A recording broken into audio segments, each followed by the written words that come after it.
Hello, everyone, and welcome to episode 24 of the Luna's Galaxy podcast. My name is Emmy, but you can also call me Luna, and I'll be the host of this show. The Luna's Galaxy podcast goes live on Apple Podcasts, Spotify, YouTube, and other podcast services on Tuesday every 2 weeks. For this episode, we have 4 segments: gaming news, what I've been playing, questions, and we have a topic of the show. And for this episode, we're going to be remembering the 3DS. We're going to be talking about our favorite 3DS memories, 3DS games, all that stuff. Just some reflecting and remembering. However, before we get started, if you would like to leave a review on Apple Podcasts or Spotify, I would very, very much appreciate it. Give me them 5-star ratings, please. Really, though, I really appreciate it. Also, you can like the video on YouTube. That also helps me out. Subscribe, all that fun stuff. Also, I'm currently looking for feedback on the Luna's Galaxy podcast.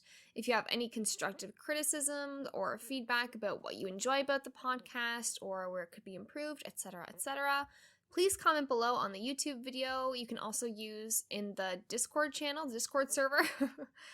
We have a podcast suggestions channel. Feel free to use that, or you can also DM me on Twitter, whatever works best for you. I really want to make the podcast better, so let me know if there's any feedback that you'd like to give me about, maybe some stuff that you really enjoy about the podcast, where you think it could be improved, just anything really that you'd like to see, anything. I am very open to feedback because I just feel like it's time for the podcast to level up, I guess, and I really want to know, what you guys want and kind of work together with y'all to pave the way forward with Luna's Galaxy. But anyway, let's get into the gaming news, shall we? So our first news story is kind of like a lot of things in one. So there was a new interview about Crisis Core Reunion, and there was some really interesting stuff in there that I want to touch on. So just to get some quotes here, this one comes from the producer of Crisis Core Reunion. They say, "We're doing a faithful retelling of the original Crisis Core, so there are no new story elements, but there are, on the other hand, many adjustments and improvements that we made to the gameplay experience as a whole." And I remember when Crisis Core Reunion first got announced, there's a lot of theories about Final Fantasy VII Remake and what direction that's taking. And, a lot of theorists and just people in general were wondering, because Crisis Core Reunion does seem to be more, explicitly tied to Remake than the original compilation, are they going to change the story? Because I won't spoil it here, but if you played 7 Remake, you'll know that some of the divergences that they made in the story are very core to Crisis Core. So people were wondering about that.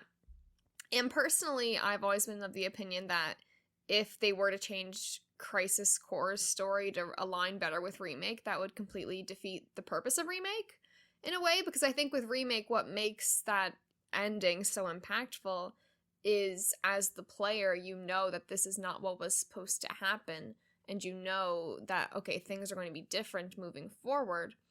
And if they made Crisis Core align with Final Fantasy VII Remake, that wouldn't happen for, new players, because there are a lot of people that got into Final Fantasy VII via Remake and haven't played the original Crisis Core, the original 7, or anything like that. And so I think you have to make it clear to those new players as well that, hey, there's some different stuff happening here than there was in the original, and I think Crisis Core Reunion is a really good way to showcase that to new people.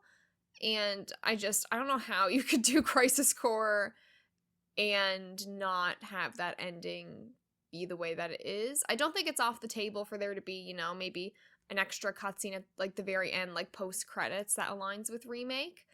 But I didn't think there would be anything here, and they've basically confirmed that, so that's really good.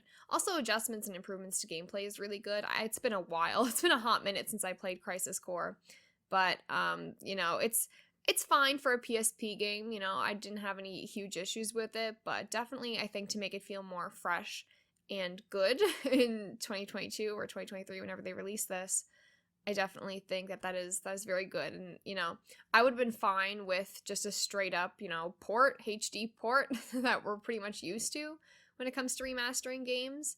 But, since they're going to such lengths to remaster it, it almost feels like a remake. I am glad that they're also, I don't know if overhauling the battle system and the gameplay is the right way to say it, but that they're really improving it and making it feel better. So that's really cool. And speaking of gameplay update, we have another quote here. The gameplay is also getting an update, with Zack's attack combos now being linkable and limit breaks being accessible at any time, not just when they pop up in the in-game slot machine known as the Digital Mindwave System, or DMW. This is interesting. In the original Crisis Core, how you did limit breaks and even how you would level up or get certain status boosts were linked to this sort of the slot machine that had different characters on it, and if they aligned with the right numbers or whatever, you could level up or you could limit break and all these different things. It was really weird. Honestly, it was a really weird system that they had in place, and I feel like for me it's hard to kind of picture what those differences will be like until I play it, but I feel like they will be for the better. I feel like they'll be better. And one of the other things that was in this interview, they said the rumors aren't true. There was nothing to do with GACT or a contract that was preventing a remastered version of Crisis Core. As you said, this was more due to timing, and there were so many rumors for so many years about, they couldn't re-release Crisis Core because of, GACT being the voice of Genesis, and I don't know if I think they used his likeness as well, but I'm not 100% sure on that. But, just licensing issues with GACT and all that type of stuff. And that was, people were saying for years, then turns out that was not the case. And I think I mentioned this, I think it was last podcast or maybe 2 podcasts ago, that GACT is returning for Crisis Core Reunion to voice Genesis. So it makes sense that that was not the case. But yeah. And unfortunately, the last bit of this interview that I want to talk about was they said there are no Dirge of Cerberus or Before Crisis remakes planned for now. Now, I'm going to put heavy emphasis on the for now. I really want to see a Dirge of Cerberus remaster in the same vein as Crisis Core, because one thing a lot of people will tell you about Dirge of Cerberus is that the gameplay isn't great, and it's been many years since I even touched Dirge of Cerberus, and even the time I spent with it, I only spent a few hours when I was 14.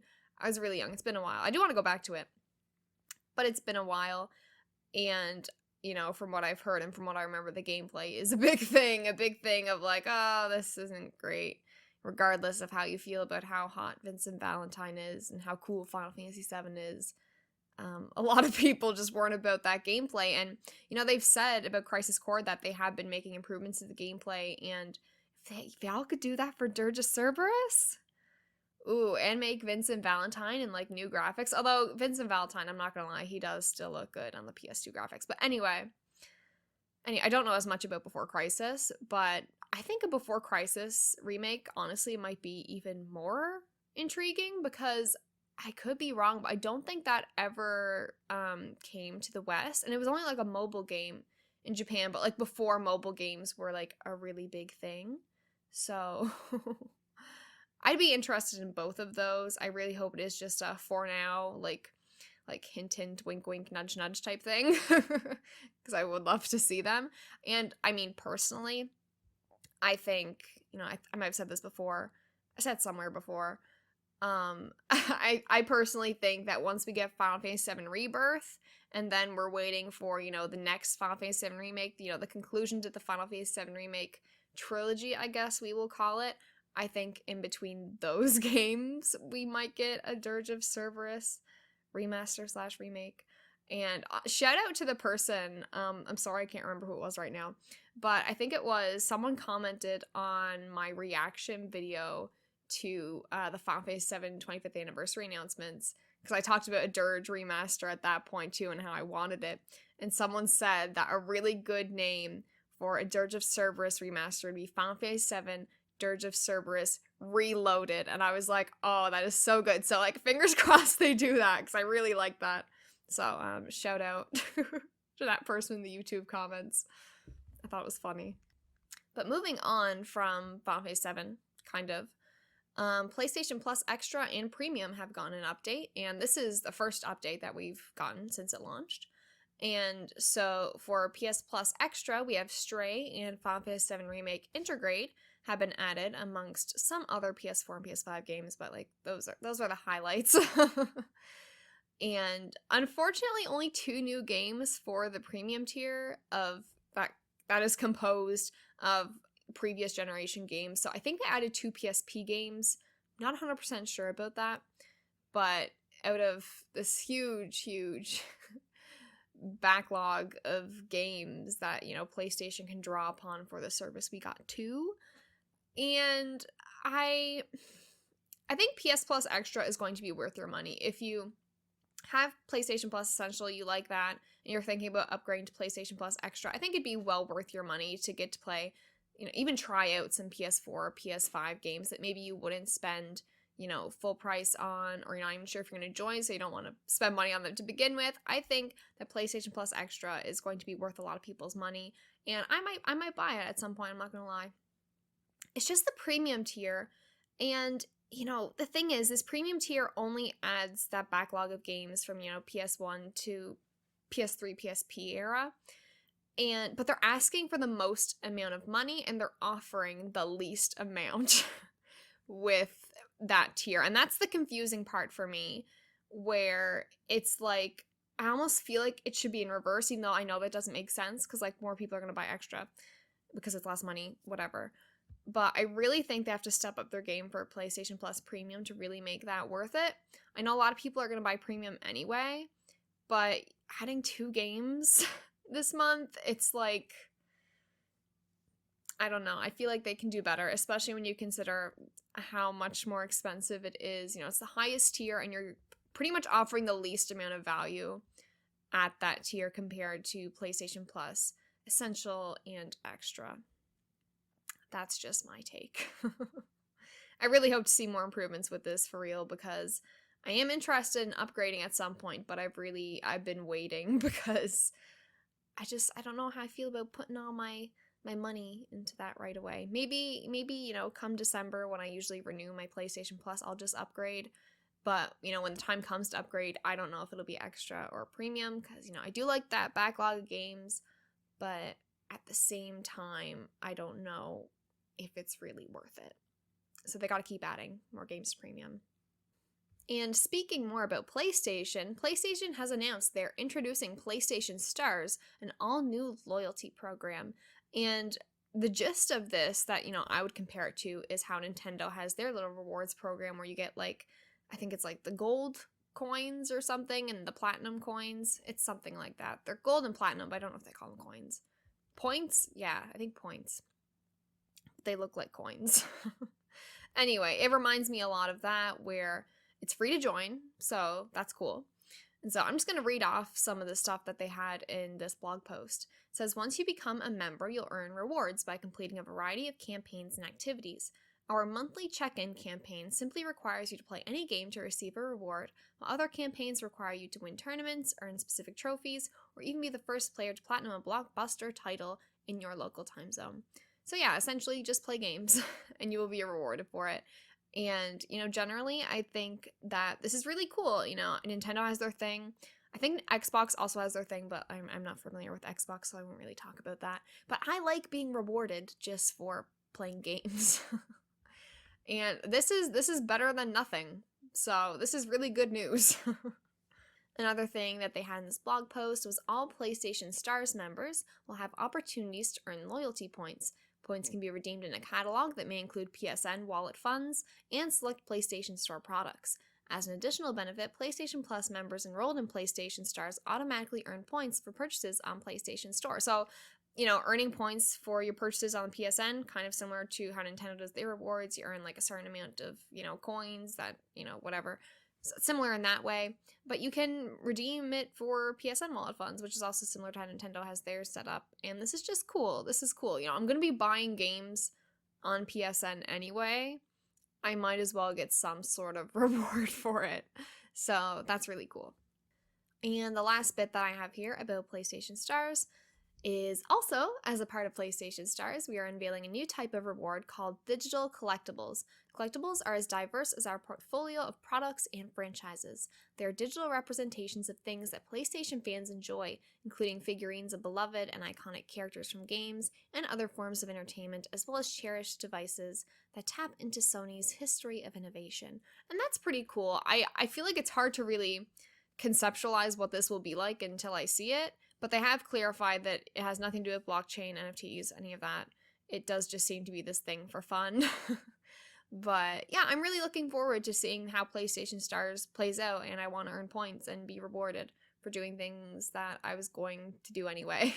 So that's pretty cool. And another interesting news story that I already shared this on Twitter, but I think it's so interesting. So Twitter put out this little graph, this little thing that was basically showing the most talked about games in the first half of 2022.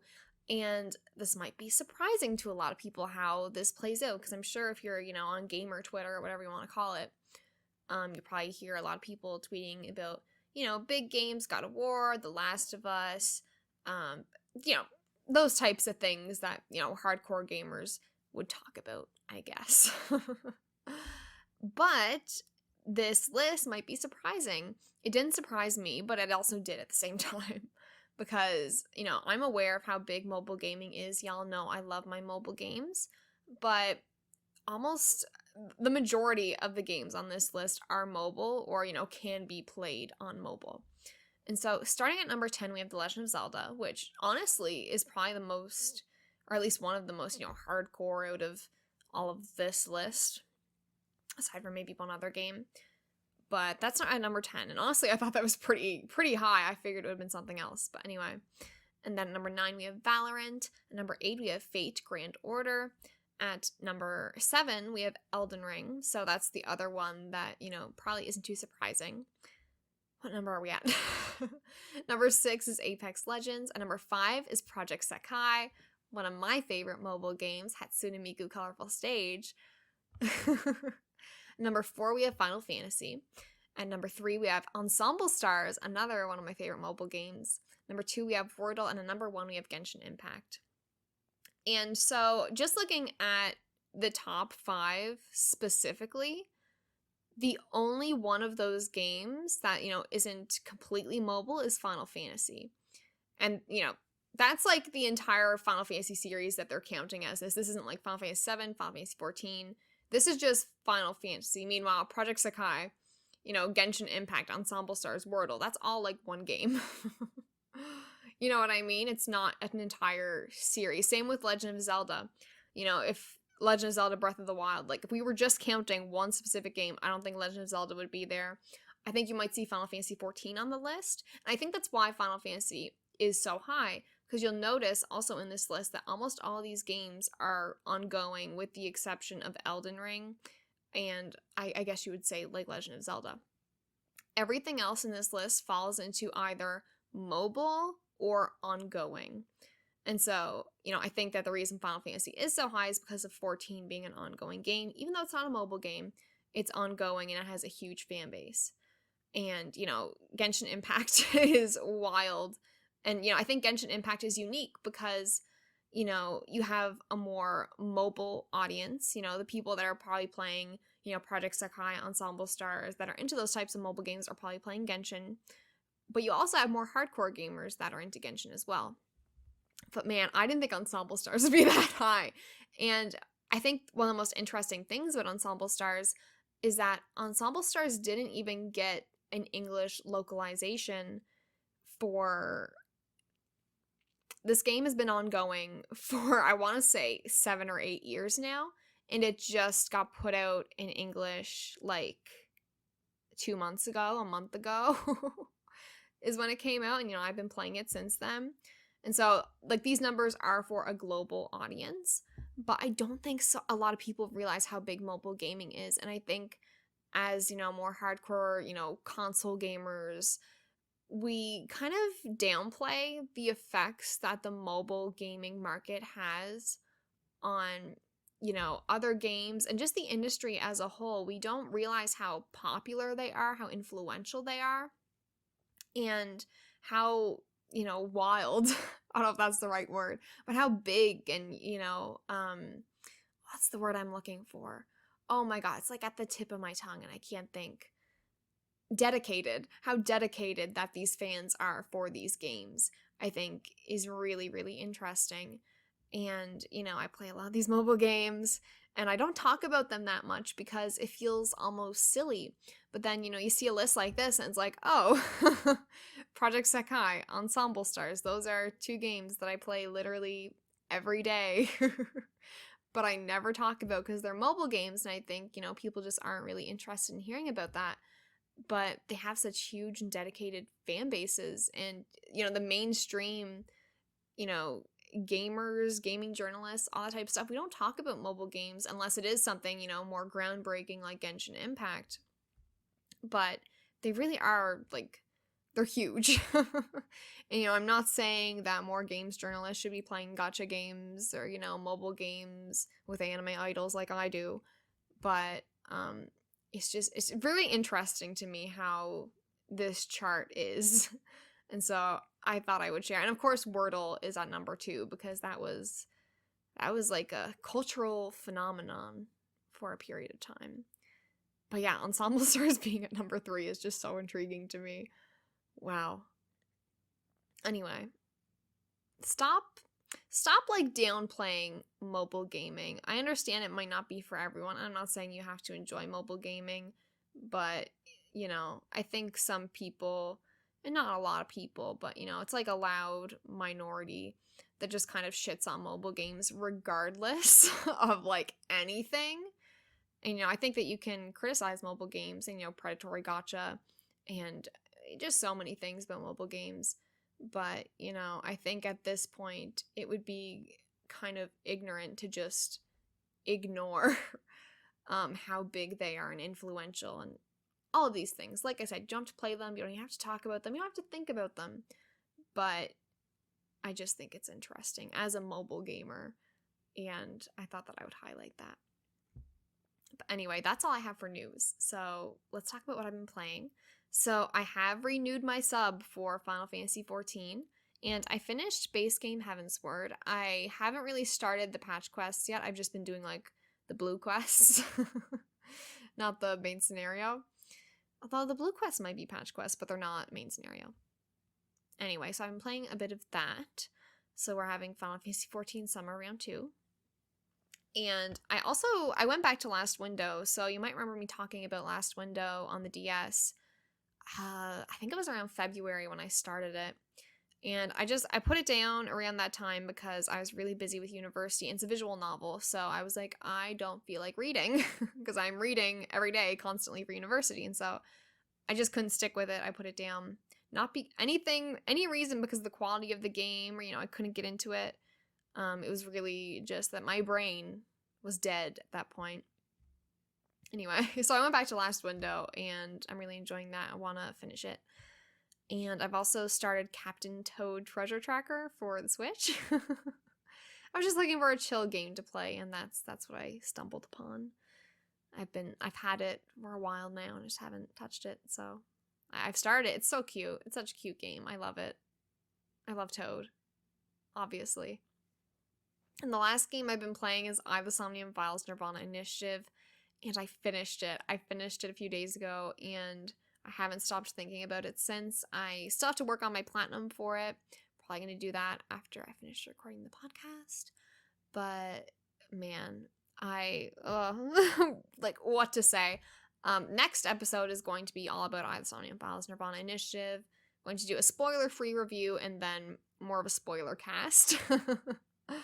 So, that'll be really exciting to get my spoiler-free thoughts, and then if you have finished the game, hearing more of my spoilery thoughts.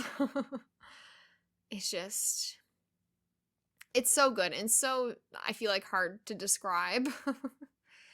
But you gotta play I, the Somnium Files, you gotta play I, the Somnium Files nirvanA Initiative. I think, I've said this a bit on Twitter, but I think that Team Zero Escape is just doing things in gaming that no one else is doing. And maybe I'm wrong, maybe I just haven't played, similar games, but the work that they do feels so unique, and like, I really don't see anyone else doing these types of games in the industry. And I think it's a real shame that, you know, so many of their games are slept upon, whether it's the Zero Escape series or the Somnium Files. I think that the work they do is just fucking phenomenal, and it makes it's just your brain will change. Your brain chemistry changes when you play a Team Zero Escape game. I just it was so good. And if you have finished either Somnium Files, nirvanA Initiative, and you're interested in some of my reactions to that game, all the VODs are uploaded because I streamed my entire experience with the game. All of the VODs from those streams are uploaded on my VOD channel if you want to watch them. I also plan on making sort of a highlight reel video like I did with the 7 Remake DLC, and just capturing some of the highlights from those streams in a video, and I'm really looking forward to that. Oh my god. Like, it's so good. I'm gonna have more coherent thoughts on this next episode on why you should play it. But for now, let me just say you should play it. And I think it's a real shame that so many people are probably not going to play this game. You know, that's just how things go for Team Zero Escape, I guess. A lot of people sleep on those games. Maybe they don't look interesting to them. Whatever. And that's fine. But holy shit, like, it is so good. It's so good. And it's really, I said this before, and I'll probably say it again next episode, but it felt like a love letter to, you know, the Somnium Files fans, Zero Escape fans, in both of those series. It felt so good. I love this game so much. I think it's probably better than the first the Somnium Files game. And if y'all know me, you know that the first game I play in a series is almost always going to be my favorite. That usually doesn't change that much because, I don't know, I think I'm a very nostalgic person. But, you know, the first is always going to hold a special place in my heart. And maybe this will change because I'm just so fresh on nirvanA Initiative. But I do think nirvanA Initiative is better than the first game. And, it's so good. But I'll move on, because I'll talk about this more next episode. My thoughts are not very coherent right now. Anyway. So, before we get into the topic of the show, which is all about the 3DS, we have the question segment, which lines up very well with this whole Remembering the 3DS segment. So, I asked all of you, what are some of your favorite games and memories from the 3DS era? What made it special for you? And you guys had a lot of answers, so I'm really looking forward to reading these. So Mari says, OMG, I absolutely love Tomodachi Life. It's gotta be my favorite 3DS game. And Mari also says, there's also that one face game with the helmets. I forgot the name. I played like quite a bit with my cousin, and just pretty good. I think I know the game that you're talking about, Mari, but I also don't remember the name of it. So there's that. And then Mari also says, going back to Tomodachi Life, though, I don't know, maybe it's the way we can create whoever we want and personalize them, and then they get to interact with each other as well. And just the randomness and quirkiness of it, just, And yeah, I'm going to talk more about Tomodachi Life later in the episode, but it is such a good game. It is such a charming game that if you have a 3DS and you're looking for a 3DS game to play, Tomodachi Life is my number one recommendation. And Tolizu says, Resident Evil Revelations, Jill in a wetsuit in 3D. Yes, I am that basic.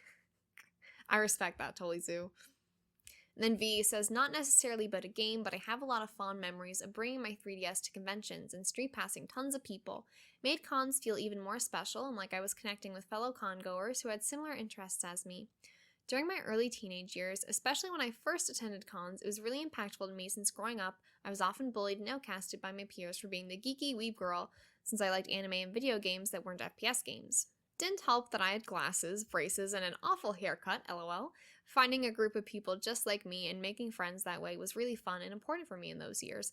And yeah, Street Pass, I didn't have that much of an experience. I didn't go to cons or anything during that era or even now, really, because I live in the middle of nowhere. It's fine. But I remember just having these weird experiences. Like, y'all know I go camping a lot. And I remember, like, going out camping and just, like, finding random kids on Street Pass. I just assumed they were kids. I don't know. And, you know, just seeing some of their names. Like, I remember there was one that was, like, Sonic. It was some sort of Sonic reference. And I was just like, What the fuck? Because I just assumed it was like an 8-year-old kid or something. Anyway, there was that. And I also remember they had this thing, I think it was like during E3 time one year, where like you didn't have to be at E3, but it was just this thing where like Reggie's Me would like show up in your Street Pass thing. I remember that as well. Street Pass was really cool. And was it Street Pass that also had like the puzzle pieces? I got really into the puzzle pieces.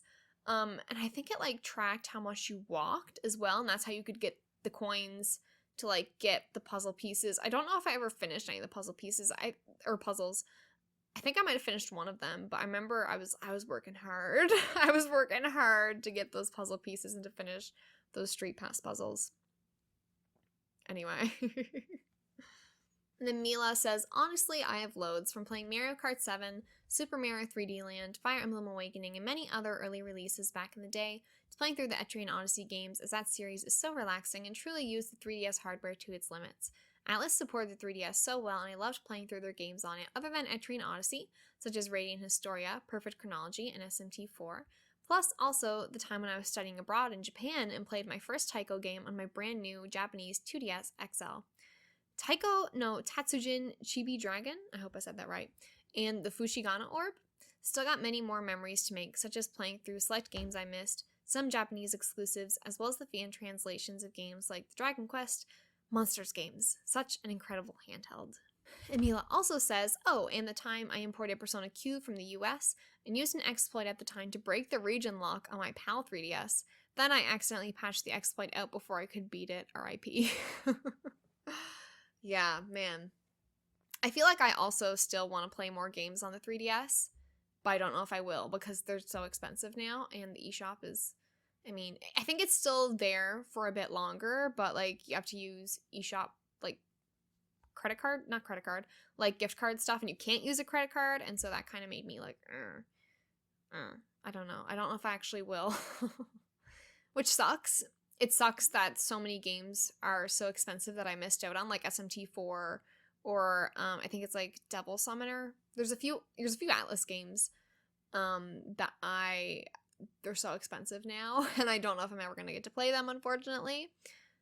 Man, I'm just hoping that someday I will run across them somewhere for a reasonable price, but that doesn't seem very likely for me, sadly. Anyway. Adam says, near the end when the Switch was out, I was annoyed with the 3DS, but looking back, I loved it a lot.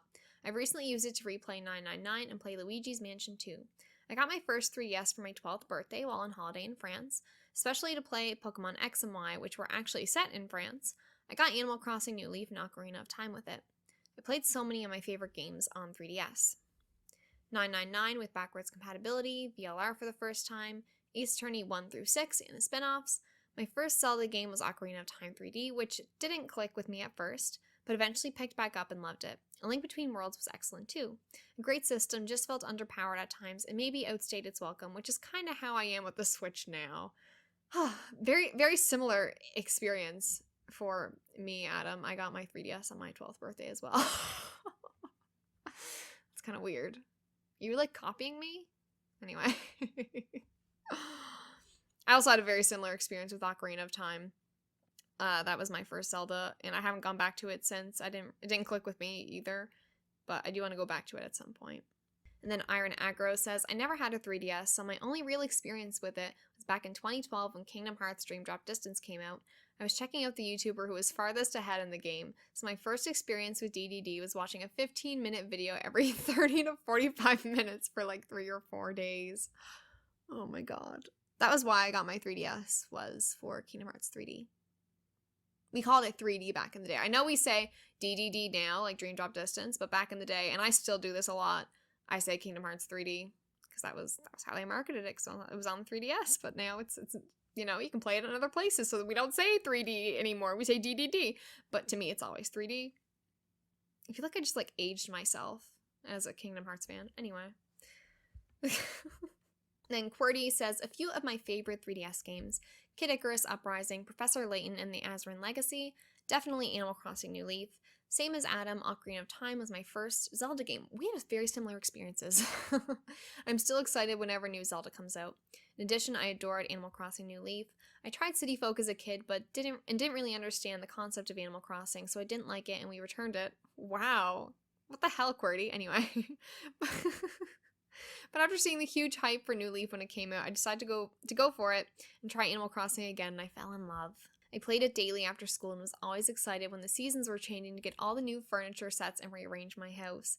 To explore my little town with the new coat of paint, adored that game. Sometimes I want to start a new town in there. I go back and forth on just going for it and saying goodbye to Animal Crossing New Horizons. Not that I play that often anymore anyway.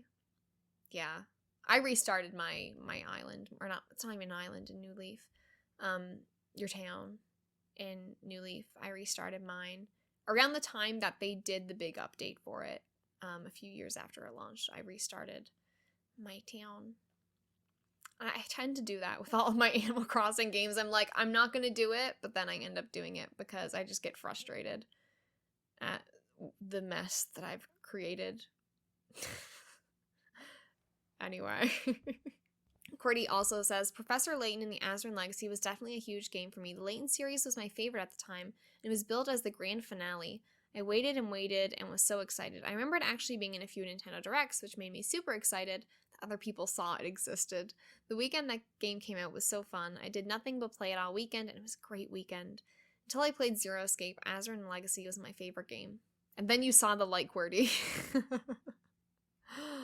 QWERTY also says, another great memory on the console was when Smash 3DS was coming out. Nintendo released the demo in a weirdly exclusive manner.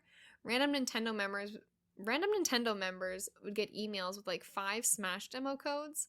So you had to share them with friends, and that led to an entire "do you have a code?" community conversation. I managed to find one eventually, as did a few school friends. However, the demo only had 30 uses on it, but if you put the 3DS in sleep mode, it doesn't count as reopening the game. So I'd exclusively use my 3DS as a Smash demo machine for days at a time to make sure the demo count is stretched as far. And I think all of the 3DS demos had like a limit on them, because I remember I had a few demos on there. I remember the Kingdom Hearts 3D demo I played quite a few times, and but I had to stop myself because I was like, I don't want to use all my uses, and I still haven't used all of them, but I'm probably getting down there. And I also remember playing, was it called Nintendogs and Cats? There was a 3DS game that was in the same vein as Nintendogs, and I think it was Nintendogs, Dogs and Cats or something, and I played that demo as well. Those were the 2 demos I played on 3DS. QWERTY also says, only 5 characters and 1 stage, but that demo was so much fun, really helped build the hype for Smash 4. Another fantastic thing about the 3DS that I still miss dearly is Street Pass. Taking my 3DS on vacation and getting a ton of Street Passes in the airport, or even getting Street Passes from the same 2 people at school, and slowly building my puzzle pieces. Yes, the puzzle pieces. I'm glad I wasn't the only one that was obsessed with that. I adore the concept, and it was definitely one of my favorite parts of the 3DS. I'm sad they didn't bring it back for the Switch or have an app that would register with other copies of the app. I don't know how exactly it would work, but I miss it. The last time I went to an airport, I brought my 3DS, and I didn't even get a single Street Pass. It really felt like the end of an era for me. The 3DS is perhaps my favorite console, just a ton of memories, and a pretty good period of my life. Plus, the games are mostly all great. Occasionally, I want to replay a ton of 3DS games and just replay the era, but also that would take a lot of time. But it is a thought I have pretty frequently. And then James says, an underrated gem, Pokemon Conquest. It combines Pokemon, Samurai Warriors, and grid-based tactical RPG. It's a fun game. And then Nightfall says, honestly, when it comes to 3DS, I gotta give it to Street Pass. I have so many memories of just random passerby me's when going to events and conventions and how it affected different games. Also, the 3DS was home to the resurgence of the Fire Emblem brand, and the first mainline 3D Pokemon games came to the 3DS platform as well. And yeah, I think the resurgence of Fire Emblem was huge for the 3DS. Obviously, we have Fire Emblem Awakening, but it really started a whole new shift in the series that I think, it was huge. It was huge for the series. But man, y'all were going to conventions and actually meeting people at Street Pass. That wasn't my experience. It was my neighbors and then random kids when I was out camping. Anyway. And then Stevie says Final Fantasy Theatrhythm was a very fun rhythm game on the 3DS. Also really enjoyed playing Majora's Mask and Ocarina of Time on it. The quality of life improvements to those games were very good. Zelda Link Between Worlds is also a top tier Zelda game. Then Andre says, might sound too basic, but I loved Pokemon Sun. It Was my first 3D kind of Pokemon and loved the Hawaii setting. Also had a little Rowlet. And then Kokiri says, Ocarina of Time 3D. I loved Ocarina of Time while growing up, and the fact it's now available on the go changed everything. The graphics look much cleaner and nicer, with each character looking like the designs from the old Ocarina of Time Player's Guide's artwork that jumped into the game. And then Beep says, Animal Crossing New Leaf. I logged over 300 hours into my game because I was so immersed in it. Yeah, I logged a lot of time into that game too. I don't think it was like 300 hours, although I could be wrong. I think it was like in the high hundreds, which is probably where I stand now with New Horizons as well. Anyway, and then at Cade Gola, I don't think I'm saying that right, but I'm going to say it anyway, says, it was Monster Hunter 4 Ultimate for me. Not only was the multiplayer great, but for the 3DS to handle so many things happening at the same time, you gotta respect the 3DS power. I don't think I really played, like multiplayer games on the 3DS. I'm just thinking. At least, yeah, I don't think I really did. Wow. Interesting. And then Jay says Fire Emblem Awakening and Fates, 2 games where I really got comfortable with Fire Emblem gameplay, though not my first Fire Emblem games. Also being able to take Ocarina of Time and Majora's Mask on the go. VLR, Pokemon, honestly too many to name. 3DS is an all-time great system. I agree. I think the 3DS is so good. I miss it. I still play on my 3DS, but I miss it. Then Redfield says Virtue's Last Reward, but since you're obviously going to mention that, I'm going with Zelda A Link Between Worlds. I was kind of more of a 3D Zelda fan. This one single-handedly turned me into wanting to play more 2D Zeldas and Zelda-likes. Agree about Virtue's Last Reward. And then Edgar? I'm sorry, I don't know how to say that name. I'm so sorry. Please correct me. Says Resident Evil Revelations. And then Gamer Chosen says Tales of the Abyss for its amazing story and character development. I have Tales of the Abyss, actually, but I haven't finished it. That's a 3DS game I really want to go back to and just restart it, because I think I only got a few hours into it when I dropped it. So that's one I really want to go back to, especially because I'm like more interested in the Tales of series now. I want to get back to that. And Sam says, I don't know why, but Tomodachi Life was extremely entertaining. And then Trio says, Kid Icarus, though awkward to play at times, was such a fun time and did so much with its story and gameplay. It even had a fun multiplayer component to it. Props as well to the 2 Monster Hunters, 3 Ultimate and Generations, for lots of game time with friends. As much as I loved my 3DS and played it more than my Wii/Wii U, I'm sure, once the Switch came out, I haven't had the drive to replay any of my 3DS games. I guess having a full console in my hands has turned me away from a purely handheld console. That said, there are some games I can't see leaving the DS family without greatly affecting the experience of the game. 100%. 100%. The DS is definitely my favorite handheld system. And I feel like I talked about this at some point.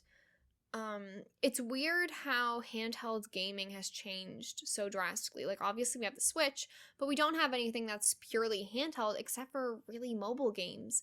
But mobile games, structurally are so much different than, games on like the 3DS, the DS, the Game Boy, the PSP, any of that. With mobile, we expect it to be free with microtransactions and gotchas, and there are games that are, quote unquote real games. That are more structured to a traditional, handheld game that you would see on the 3DS, the DS, whatever. But it's weird now that it really is, it feels like it's now just console and then your phone. I kind of miss having something in the middle. But anyway, so now let me talk about my experience with the 3DS. We've talked about all of yours. Now I'm going to talk about mine. So, remembering the 3DS. So, I got my 3DS for my 12th birthday. And there's a picture of me somewhere. Maybe I'll see if I can find it and post it. But there's a picture of me where it's my 12th birthday. It's at my birthday party. And I'm sitting in a chair. And I got my nice birthday outfit on. And I want to say I have like a crown on. Am I making that up? Did I have like a little crown on? I don't know. I was a bit dramatic. I'm still dramatic. But I was sitting in this chair, and there's just a picture of me like holding the 3DS box, and like I have this giant smile on my face. I'm like freaking out. It's really funny.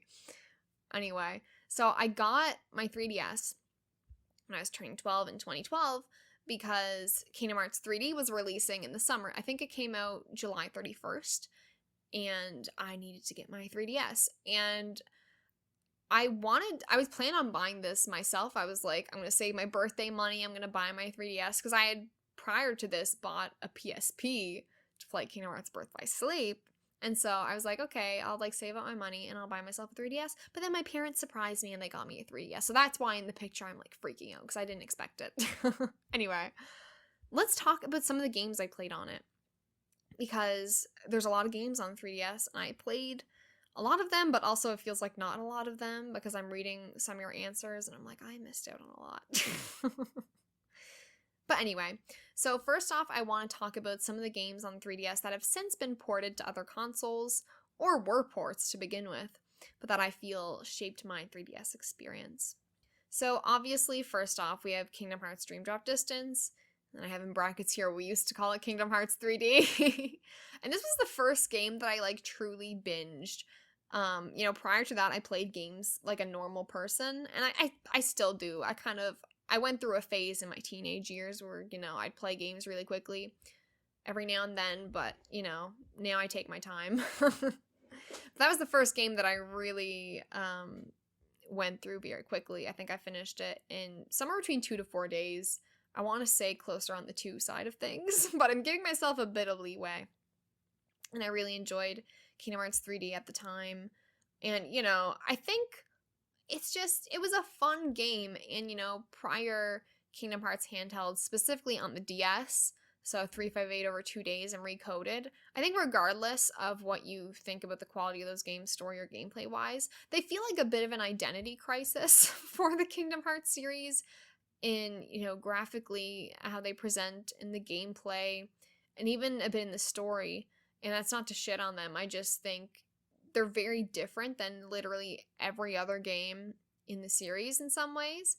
And so Kingdom Hearts 3D felt a bit more like a Kingdom Hearts game, if that makes sense. It felt more like, Kingdom Hearts 2 on the PS2. And so I really enjoyed that. And I didn't play much with the 3D, but I do remember that was a thing. And, it looked good. It was fun. Obviously, like, if I were to go try and play it now, it might not look as good, but at the time I thought it looked fantastic. And, I was really into the story. And now, looking back, Kingdom Hearts 3D doesn't have, like, one of my favorite stories in the series. But at the time, it was, like, super hype because Kingdom Hearts 3 wasn't out yet, and this was the most that the plot had really progressed since Kingdom Hearts 2, because Recoded didn't do much. And so this felt like a huge step in like moving forward with the series, and so it was really hype at the time. And you got the cute Dream Eaters, and it was cute, it was fun. And then I also have a bit in here about playing the Kingdom Hearts 3D demo, but I already talked about that a bit, so let's look over that. And like, Kingdom Hearts 3D was the reason that I got a 3DS, but I'm so glad that I did, because now Kingdom Hearts 3D is an experience that, like, yeah, I enjoyed it, but I had so many better experiences with the 3DS that have nothing to do with Kingdom Hearts. And so, would I have gotten a 3DS if not for Dream Drop? I probably would have when Animal Crossing New Leaf came out, but that I have no regrets. I have no regrets. It was a very good decision, because man, there were so many other games other than Kingdom Hearts that really, made that experience really good. And the next one I have on my list is Virtue's Last Reward. This won't surprise anyone. This is my first experience with VLR, and I have like vivid memories of playing through pretty much every Zero Escape game that I played. I remember I was playing Virtue's Last Reward when I was out camping, and I remember at first the kind of change in graphics from 999 to VLR was kind of jarring, because instead of the 2D sprites, you had the 3D sprites, and I was like, these don't look that great, but then like you kind of get used to them. And I can't remember if this is true or not, but I remember hearing somewhere, it might have been the VLR interview with Uchikoshi, I think it is, but I haven't like fact checked this in a while, but I remember seeing something about how Uchikoshi thought that, the game had to be 3D for the 3DS, and that's why the drastic shift in aesthetics happened between 999 and VLR.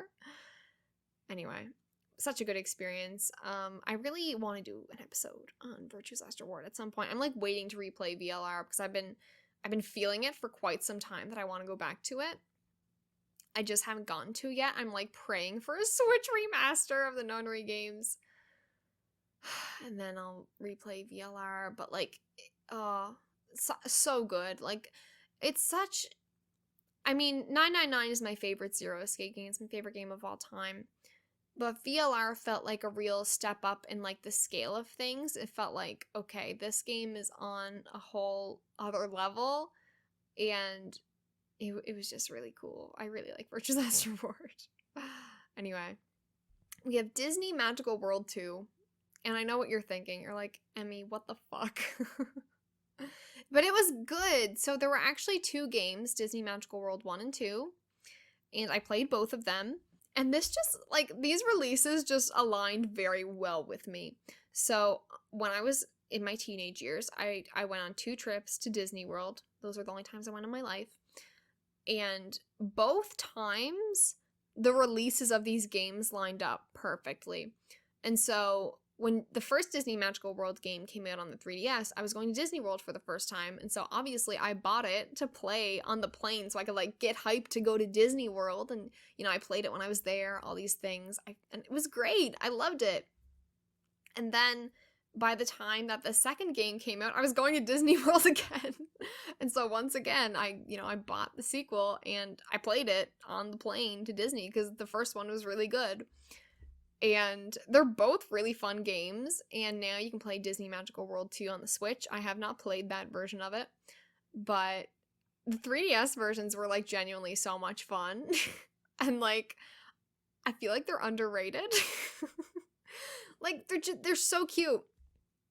And, you know, it's this adorable Disney themed game, and there's like a lot of stuff to it. It is kind of like a life sim game in a similar vein to Animal Crossing, but there's also some RPG elements to it, and it's so cute. Like, the graphics are adorable, and you get to run this cafe, and this isn't the main part of the game, but there is, like, you know, some parts of the game where you run a cafe, and you can have different Disney-themed furniture and recipes, like, off the different movies, or even characters like Mickey Mouse or Minnie Mouse.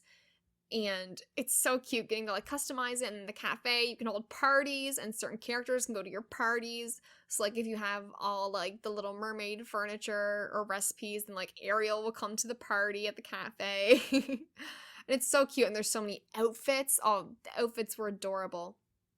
And you could craft them, you could also buy them, but the crafting ones were like the really good ones.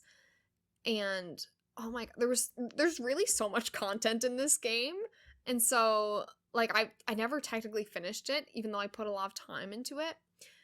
And, you know, you can collect, like, ingredients and items and stuff to create, you know, different outfits and your recipes and all, you know, furniture and shit.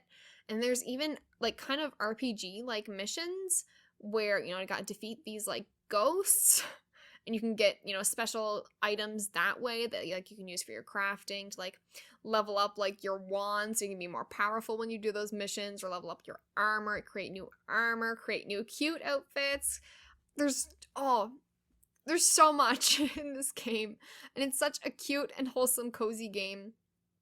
And if that sounds at all interesting to you, if you really like Disney and you want a cozy life sim game, I'm not joking, play it on Switch, because I fucking loved that game. I fucking love both of those games on the 3DS, but Disney Magical World 2 specifically is on Switch, and they're cute. They're cute games. I put a lot of time into them. Anyway. Then we have Tales of the Abyss, and like I said, I really want to get back to this because I never finished it. I didn't get too far in it to begin with, to be honest. But I have this vivid memory. This is a weird memory. So, like I've said before, I played my 3DS a lot when I was out camping. And we have a trailer. And I vividly remember one time I was really confused. I was like, where did I put my game? Where did I put Tales of the Abyss? Because I couldn't find it where I would usually put my games. And I opened the fridge in our trailer, and that's where Tales of the Abyss was. So I don't know. That I one time I put Tales of the Abyss in a refrigerator, and I think it was there for at least a few hours. I think it was there for at least a few hours, maybe, like, I don't know. Anyway, I just remember being like, what the fuck? Because I was, like, asking my parents, like, have you seen my game? And then when I finally found it, like, I had to tell them where I found it, and it was just like, anyway, I don't know how that happened. Anyway, then the next game that I played that, you know, you can play elsewhere is Corpse Party. That was my first experience with Corpse Party, was on the 3DS with Blood Covered Repeated Fear. And I actually got the collector's edition of that game.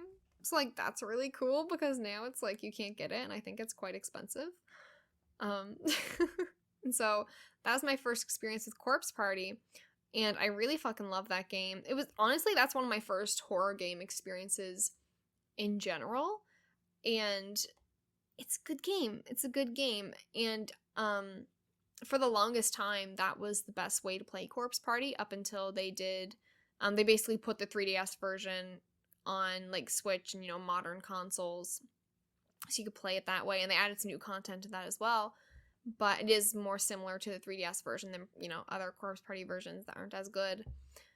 And yeah, that was my first experience, and one thing that really blew me away with Corpse Party was the 3D audio.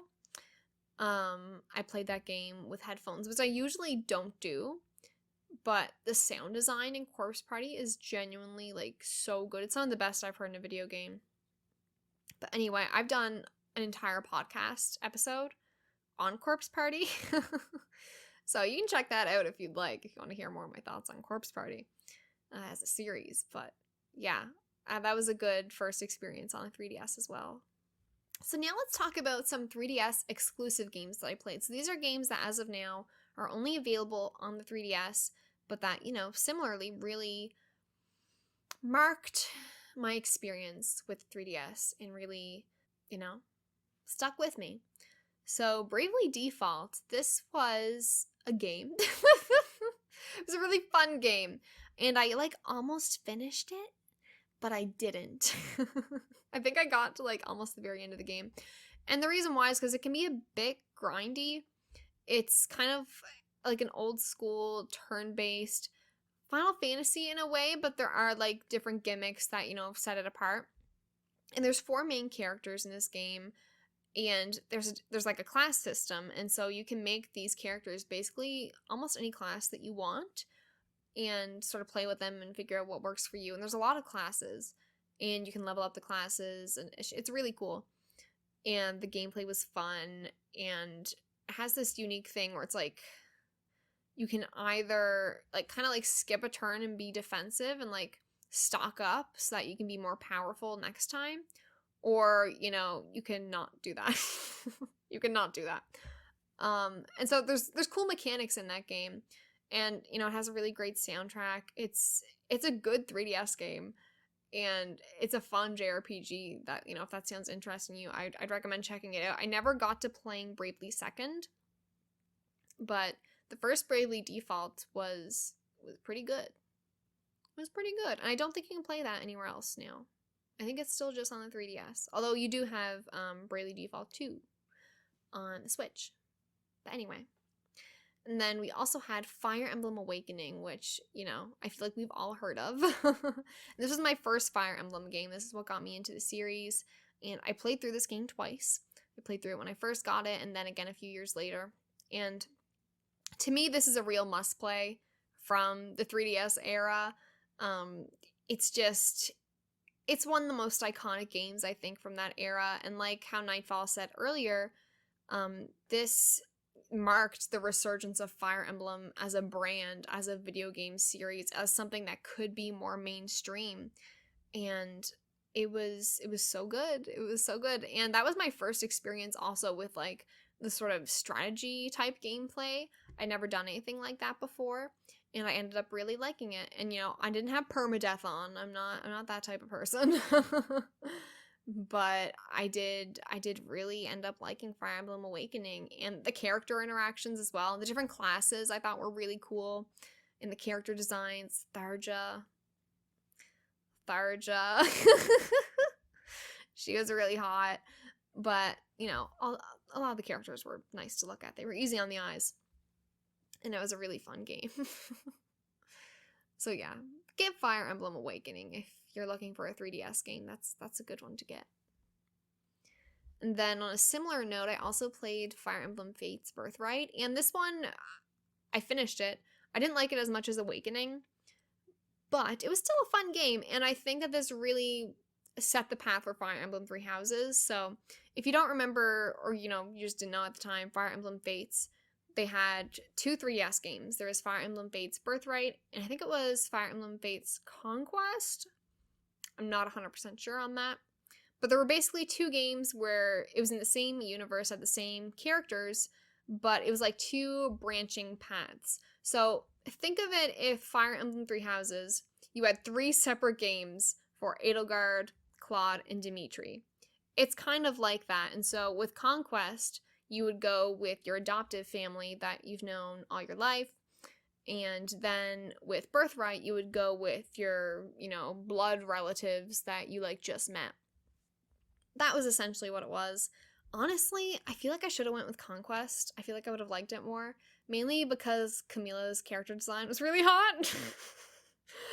And, Birthright didn't have her because she was on the Conquest side of things. But I heard that Birthright was easier, and so I just ended up going with that. I never ended up playing Conquest because I just didn't like Birthright that much. So yeah, it wasn't as strong as Awakening for me, but it was still good. It improved in some spots. It tried some new stuff. But I think for me, it was just the characters and the story. I didn't think it appealed as much as Fire Emblem Awakening.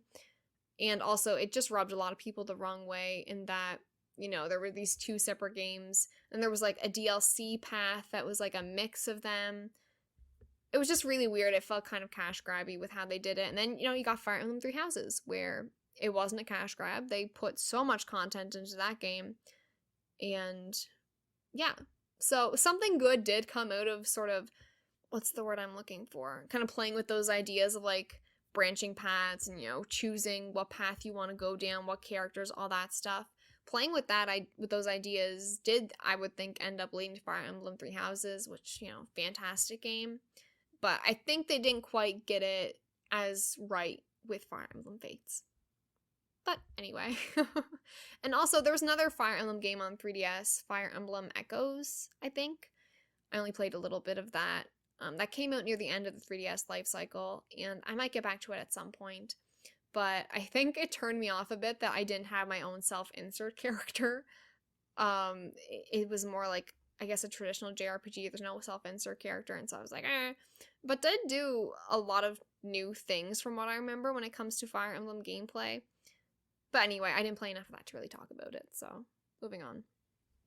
Another great game on 3DS was Super Mario 3D Land, and this was one of the few 3DS games that really takes advantage of the 3D functionality. So I'm sure most of us had this experience when you're playing on the 3DS where the 3D is turned off literally the entire time because it's not always easy to look at. And, I have to hold the 3DS a certain way, which can be difficult. And it's just, who cares? No one was playing on the 3DS for the 3D functionality, I would think. It's one of those things where I think most of us, we played a game, we turned it on to see how it was, played with it for a while, and then we turned it off and, never used it again.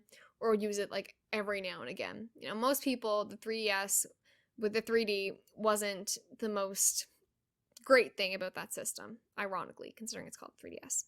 But Super Mario 3D Land was one of the only games that really required you to turn on the 3D. And, how the levels were designed was that you had to have the 3D on at certain points to kind of see how things were laid out and where you had to go. And I think that was really cool. Obviously, it's also kind of I don't know if I really want to do that. But I thought it was really cool.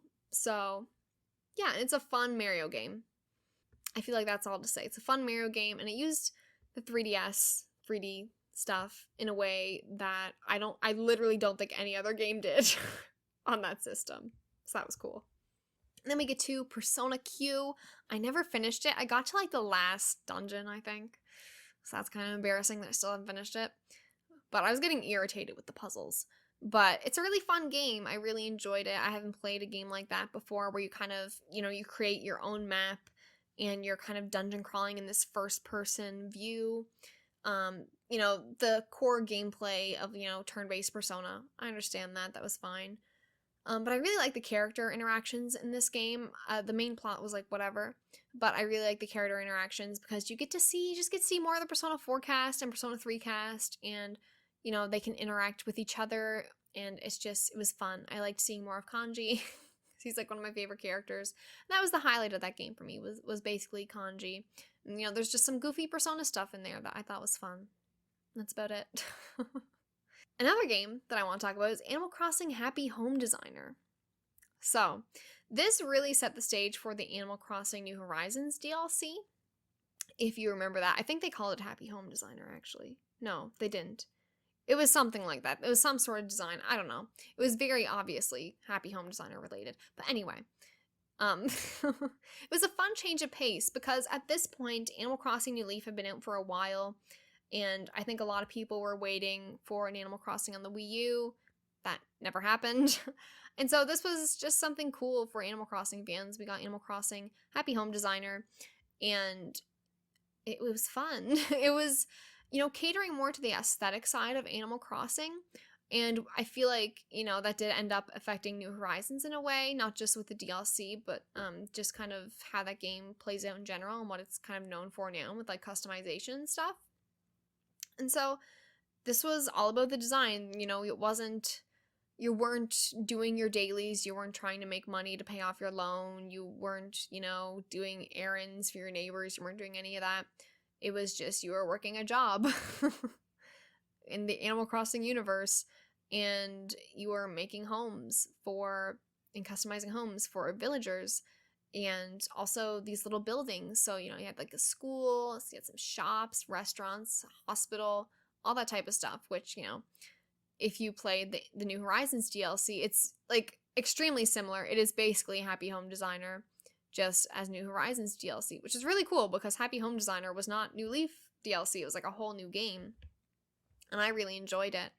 And, one thing I do miss about that was I felt like the touchscreen was very useful when it came to moving stuff in Happy Home Designer and, doing stuff that way. So that was one thing I do miss when I think of, New Horizons and the DLC that they had for, customizing the houses and all that.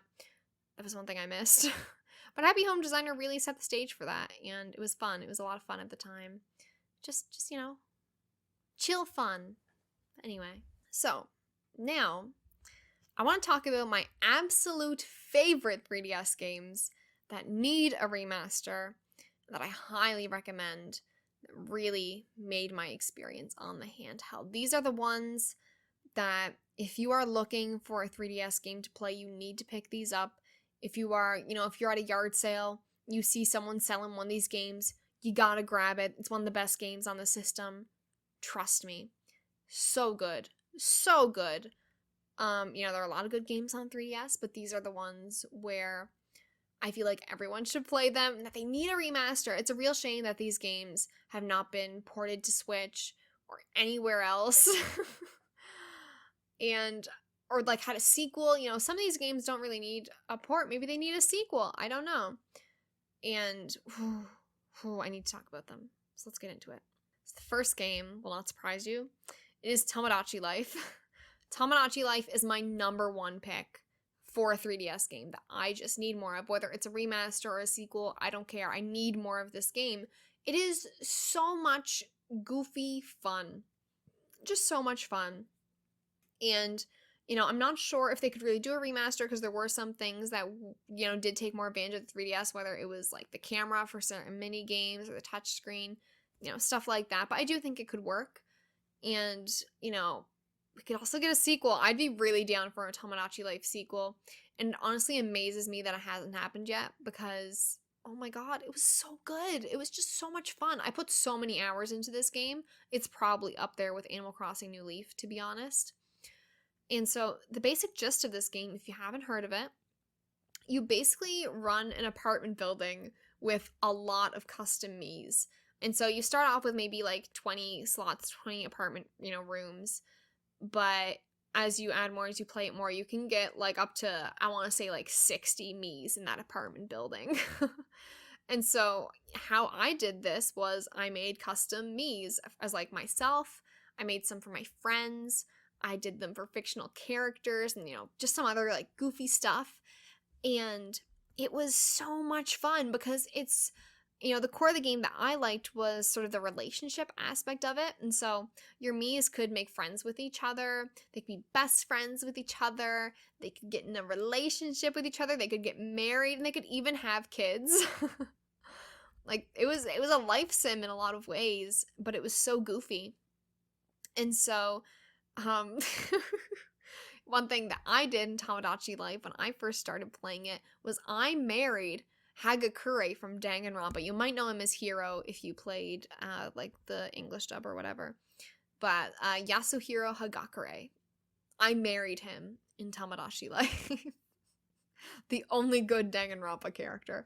And I remember they also had like really goofy like costumes and outfits, and I had a lot of them. I think there was a hamburger one, and I made Hagakure wear the hamburger costume. Like it's just so like goofy stuff like that I had so much fun with. And you could even like customize their voices. So like you can make it lower or higher pitch, or like more clear or more like raggly. Like it was so cool. And it was like just text to speech stuff that you could like adjust sort of how it sounded, and it was so fucking funny.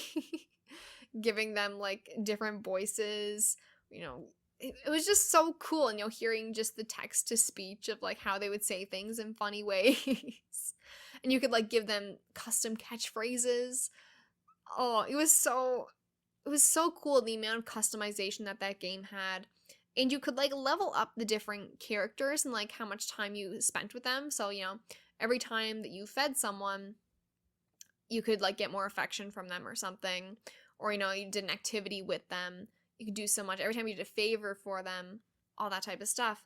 And when they leveled up, you could give them like little kind of rewards that then they could use in their apartment building, even if you're not like playing with them at that time. Like if you just scroll by and you look at, what your Miis are doing in the apartment, maybe one of them is like playing on their Wii U or, playing Wii Fit or something. There's a bunch of stuff like that.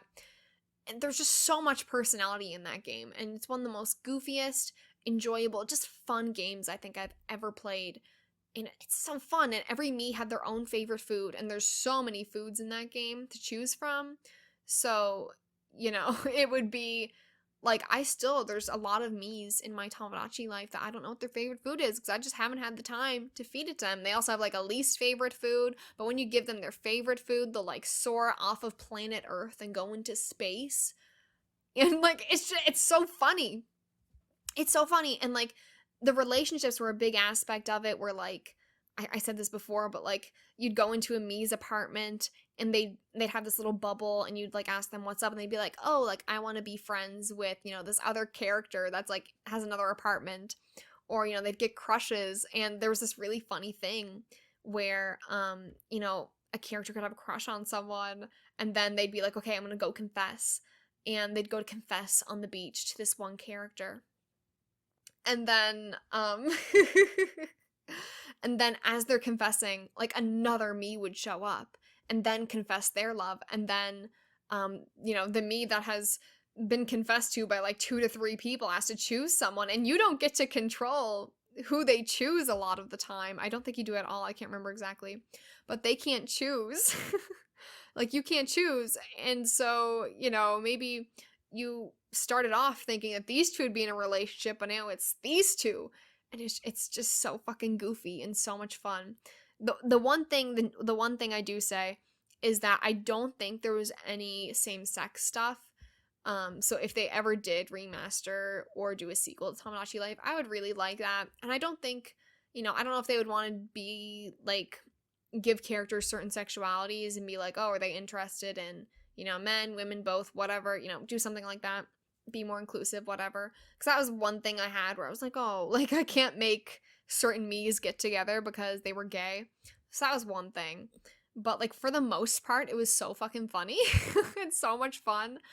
And like you could literally have kids where it would just be like a mashup of each Mii. And so, like I said, I got married to Hagakure, but I also got married to Junpei from Zero Escape at one point. Me and Hagakure got divorced. That's another thing that can happen. You can get divorced. It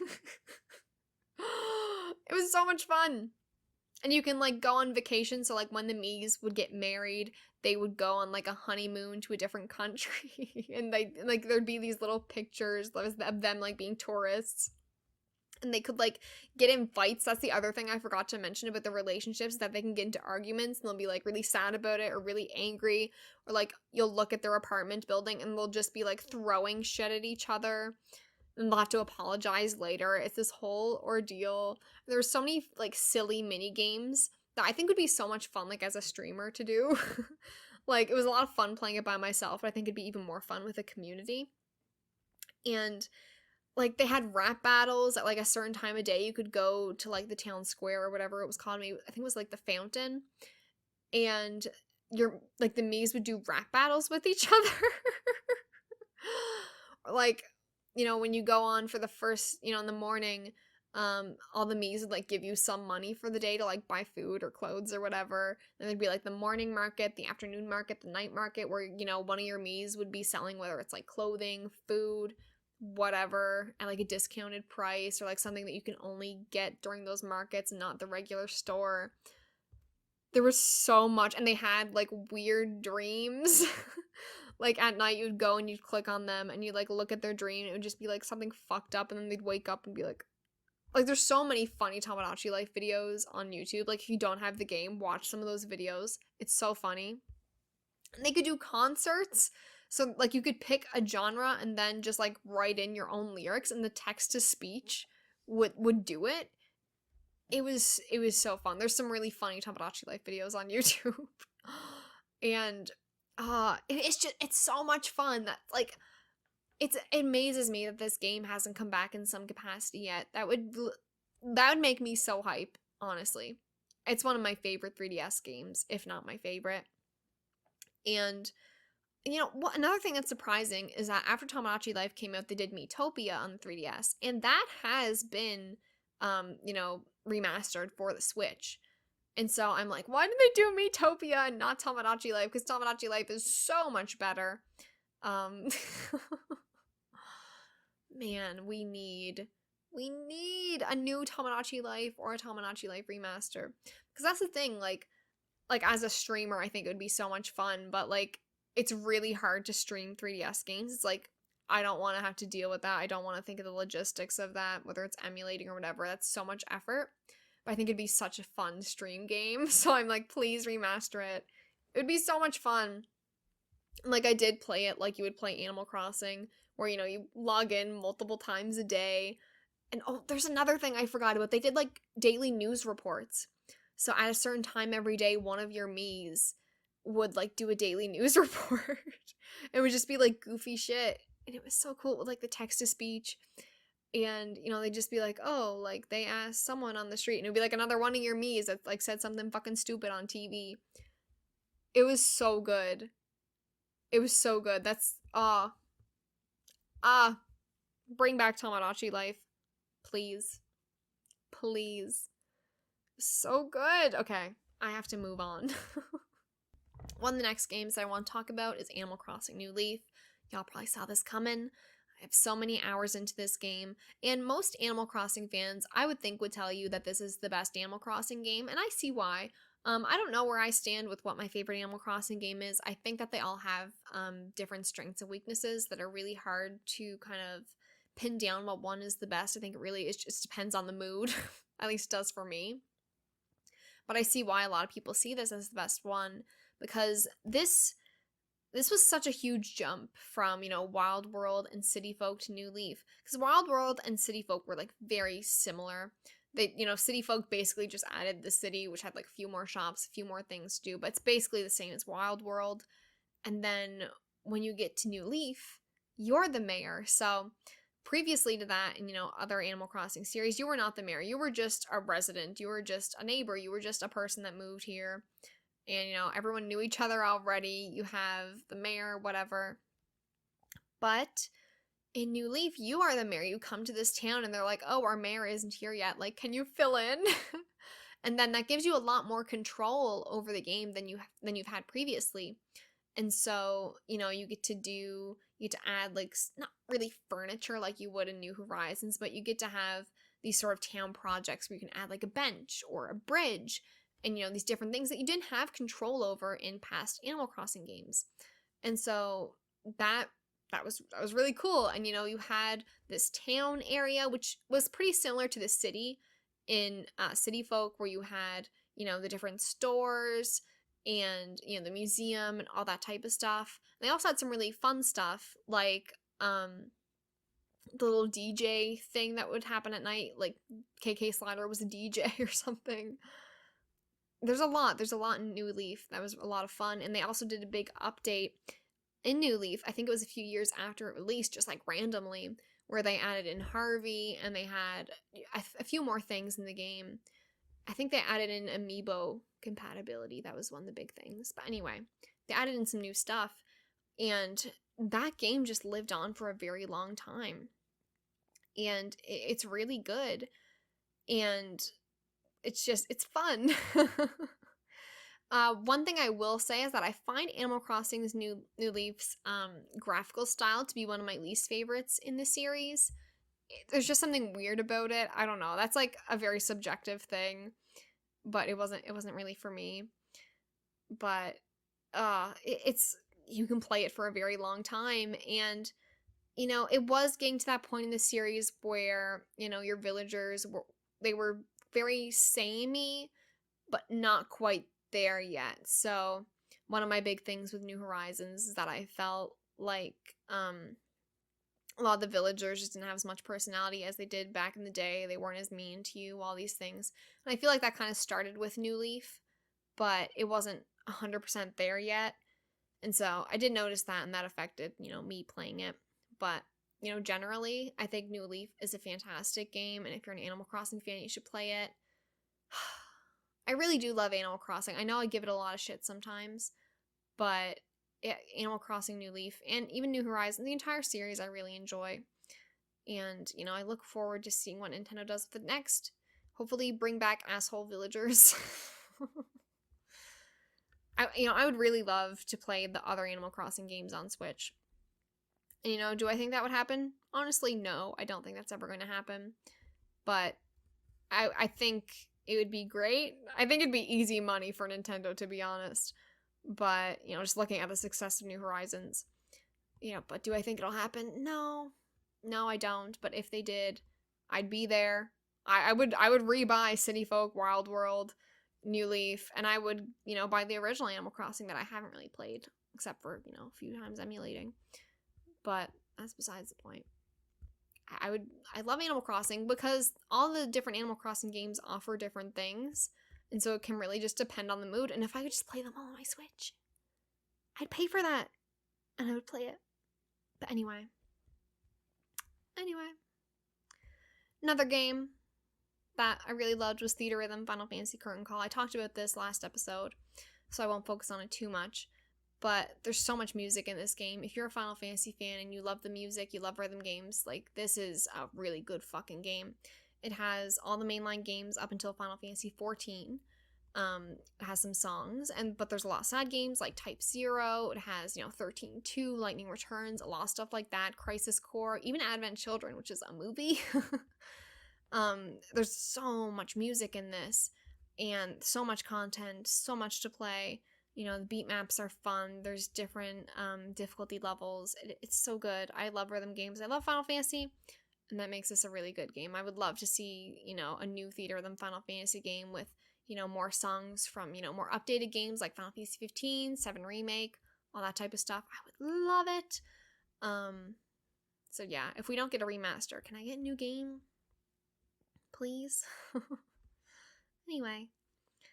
And then the last game that I want to talk about that I really think needs a remaster of some sorts is Fantasy Life. And this was a really fun JRPG. And, it's one of the few games that I feel like we don't hear about that much when it comes to 3DS. I mean, we do, but we don't. I don't know. But I really love this game. I put a lot of hours into it. And it feels almost like if you put an MMO in handheld format with no online, like, because there's so many jobs to choose from. You make your own character, and there's so many jobs when it comes to, fighting, but also you can, craft different outfits. There's jobs like that where it's like you can be a chef, you can do all these different things. And it's so much fun. And all the jobs have their own little gimmicks and gameplay stuff. And they also have their own little stories as well. And there is a main story as well. But it's just a lot of fun. There's so many different areas. There's like, the desert themed area, the icy themed area, the beach area, all that type of stuff is so much fun. And I really like the design. The music is also very great in this game. It's just a cute, cozy game that was really fun on the 3DS and so much fun to play. And I would really love to see a remaster of this. It was so good. There's a lot of content in it. I put a lot of time into it and I still didn't really see all of what this game has to offer. I really fell in love with it. It's a really, really good game, and I would really recommend checking it out. Man, I talked about Tomodachi Life a lot. Like, that's the end of my list, but now I'm just like, wow, I talked about Tomodachi Life substantially more than every other game, which I think is fair, because I think it's one of the best ones. But anyway, the 3DS generally was just such a good handheld, and I really miss it. Unfortunately, the eShop isn't as accessible now, and physical games are way too expensive when it comes to, especially like the more rare ones, but even the ones that aren't that rare are still more than I would like to pay. And so I really do hope that more of those games do get remastered or ported in some way, or just more accessible, because it really sucks how some of these games, I just might never get the chance to play because of financial reasons or just accessibility reasons, all those things. And, the 3DS really is one of my favorite handhelds, if not my favorite. I think it is my favorite handheld. Yeah, I think the 3DS is my favorite handheld. I think, the DS is also my favorite, but the 3DS has backwards compatibility, so like by default, that's my favorite. But yeah, it was really successful as a follow-up to the DS. I really loved it. And another thing is that I felt like the 3DS had a lot less shovelware than the DS. Maybe this is just my personal experience in the times of my life that I was in with the DS and the 3DS, but I remember on the DS, there were so many licensed games that like weren't that great. Like High School Musical, like all those types of, shows and movies and kids, and I remember like Lola's Pet Shop and all that stuff.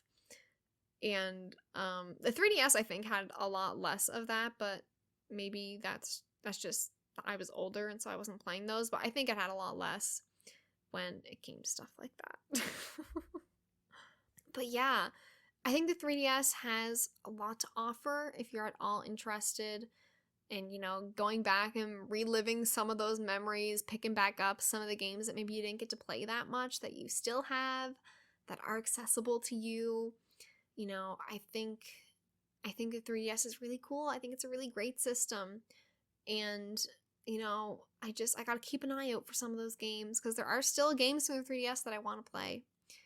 But yeah, my big recommendations are Animal Crossing New Leaf, Tomodachi Life, of course, Fantasy Life. That was my other one. Theatrhythm, Final Fantasy, Curtain Call.